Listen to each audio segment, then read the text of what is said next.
Everyone walks around with a magic retirement number stuck in their head.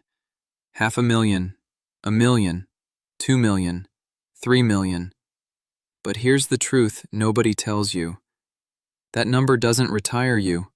Income does. Two people can both have $1,000,000 and live completely different retirements. One stressed and rationing every dollar, the other traveling twice a year and sleeping just fine. The difference isn't the number in the account, it's the strategy behind it. So today, on Tyson Retires, we're going to break down exactly what real income looks like at $500,000, $1 million, $2 million, and $3 million, including withdrawal rates, Social Security timing, the bucket strategy for early retirees, and the tax traps that quietly eat into everything you've built. Stick around till the end, because the tax section alone could save some of you 5 or 6 figures over your retirement. Let's get into it. The $500,000 retiree.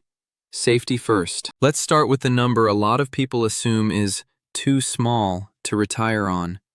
$500,000.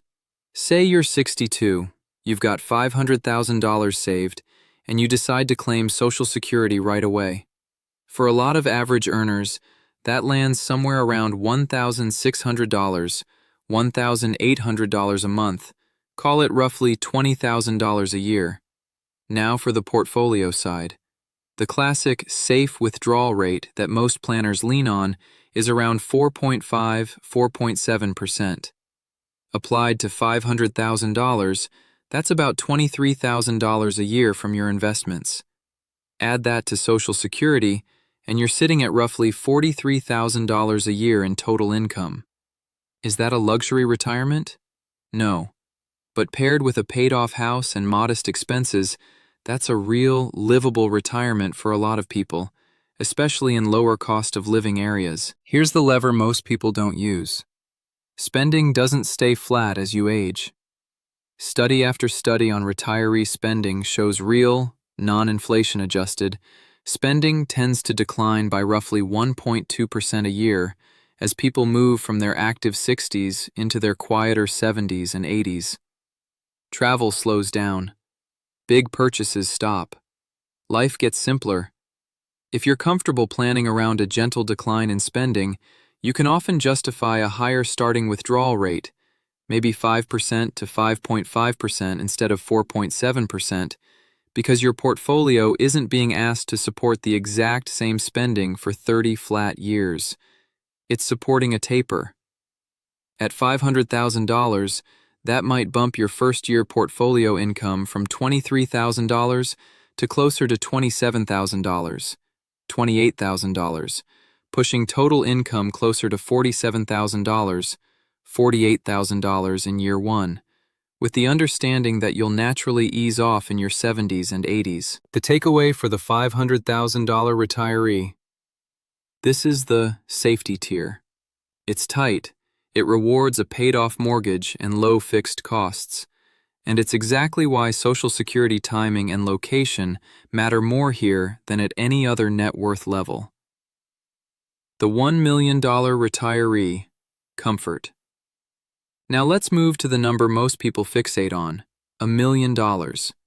Same setup, retiring at 62, claiming Social Security immediately, getting roughly $1,800 a month, or about $21,600 a year.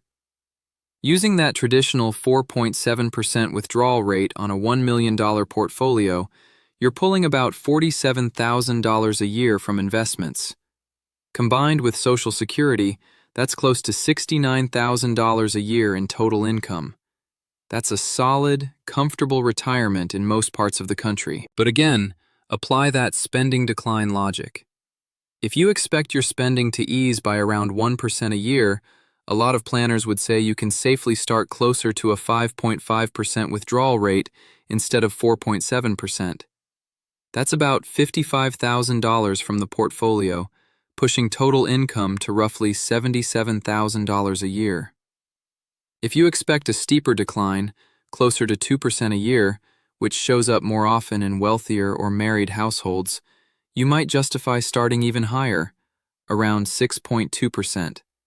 That's about $62,000 from the portfolio, and combined with Social Security, roughly $84,000 in year one. Now here's the part people forget to model. What happens 10, 20, 30 years down the road? At a 5.5% starting rate with a 1% annual taper, that $77,000 income gradually eases to roughly $71,000 by year 10 and around $62,000 by year 30. At a 6.2% starting rate with a 2% annual taper, that $84,000 eases to about $72,000 by year 10 and roughly $56,000 by year 30. Notice something important. Social Security never drops. It's your anchor. It's the portfolio withdrawal that gently tapers, while Social Security keeps the floor from ever caving in. That's the whole point of layering a declining withdrawal on top of a fixed income stream. You get to spend more in your active years without gambling your later years. The $1 million retiree isn't rich, but they are in control. This is the tier where strategy, not just savings, starts doing real work. The $2 million retiree, the two-bucket strategy. This is where things get genuinely interesting, because at $2 million, a lot of people aren't retiring at 62, they're retiring early. Let's say age 55. Here's the catch. From 55 to 62, there's no Social Security at all. 7 years of pure self-funding. Then at 62, Social Security kicks in. Let's say $2,000 a month, or $24,000 a year, thanks to a stronger earnings history. The traditional, cautious approach here is to treat those 7 bridge years conservatively. Something like a 3.3% to 3.6% withdrawal rate, because you don't have Social Security backing you up yet. On $2 million, that's roughly $70,000 a year. Safe, but honestly, a little underwhelming for someone in their most active, healthiest retirement years. So let's talk about a better structure, the two-bucket strategy. Instead of treating $2 million as one giant pot you sip from cautiously for 30-plus years, split it in half. Bucket 1, the early retirement lifestyle bucket, $1 million. This bucket only has to last 7 years, not 30.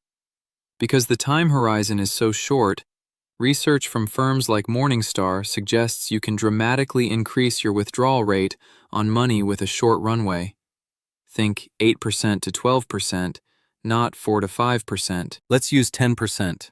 That's $100,000 a year from age 55 to 62. Real travel money, real freedom money, spent during your healthiest decade. Assuming the remaining balance still earns roughly 7% a year, even while you're withdrawing, that bucket could still hold somewhere around $680,000 by the time you turn 62. Bucket 2, the long-term retirement bucket, $1 million. This money is untouched from 55 to 62. Growing at that same 7% assumption, it could reach roughly $1.6 million by age 62. At 62, you switch this bucket into your traditional withdrawal strategy. 4.7%, about $75,000 per year. 5.5%, about $88,000 per year. 6.2%, about $100,000 per year. Add Social Security's $24,000, and total income at 62 ranges from roughly $99,000 to $124,000 a year, just from Bucket 2. But remember, Bucket 1 still has that approximately $680,000 sitting in it. Combine both buckets, and your total portfolio at 62 is closer to $2.3 million. Apply those same withdrawal rates to the combined total, and total income jumps to somewhere between $131,000 and $166,000 a year. That's the power of separating now money from later money. You get permission to spend big in your most active years, and you protect, even grow, the money that has to carry you through your 70s, 80s, and beyond. The $3 million retiree, freedom. Let's go bigger. A married couple, retiring together at a more traditional age of 62, with $3 million combined. Married couples typically build more wealth thanks to shared expenses and two income streams, so it's no surprise this tier skews toward couples. Between them, say Social Security looks like this: one spouse at $2,300 per month, the other at $1,700 per month. Combined, $48,000 a year guaranteed. At a traditional 4.7% withdrawal rate, their $3 million produces about $141,000 a year. Add Social Security, and they're living on roughly $189,000 a year, flat, for life.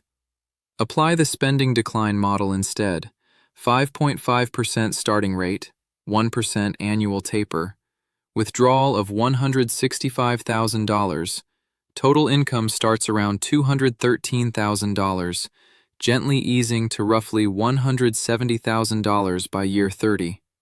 6.2% starting rate, 2% annual taper, withdrawal of $186,000, total income starts around $234,000, easing to roughly $170,000 by year 20 and $150,000 by year 30.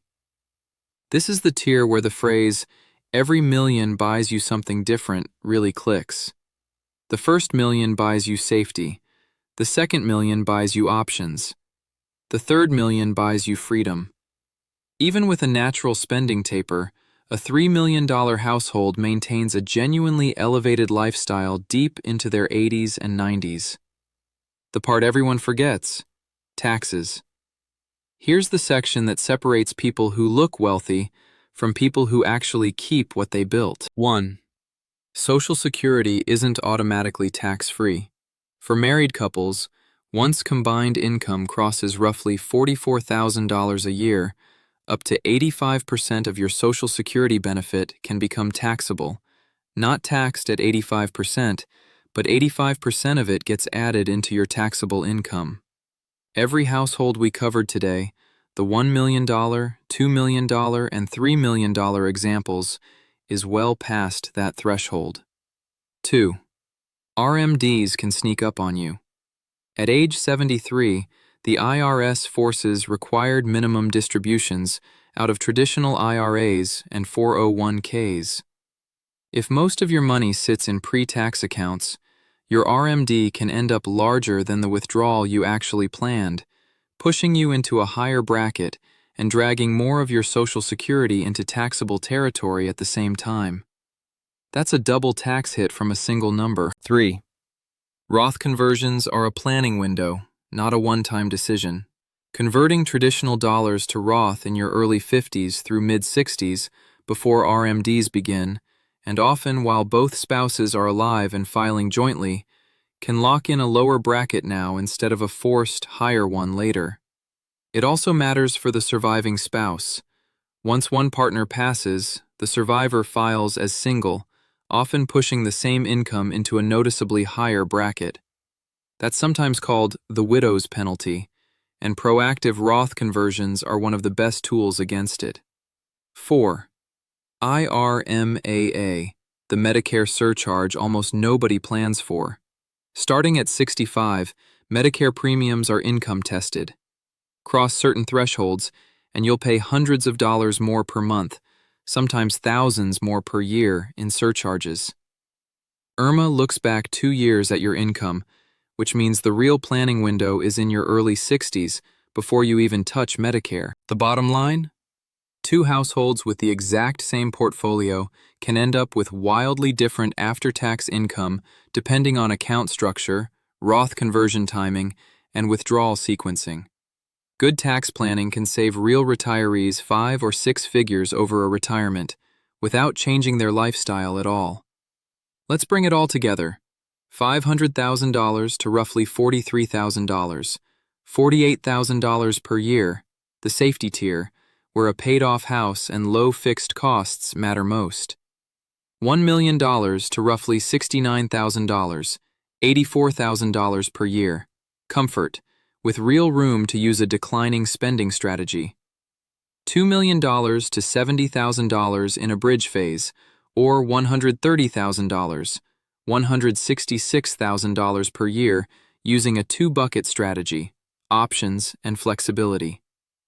$3 million to $189,000, $234,000 per year for a married couple. Freedom, with taxes now the biggest lever left to pull. None of these numbers are your number.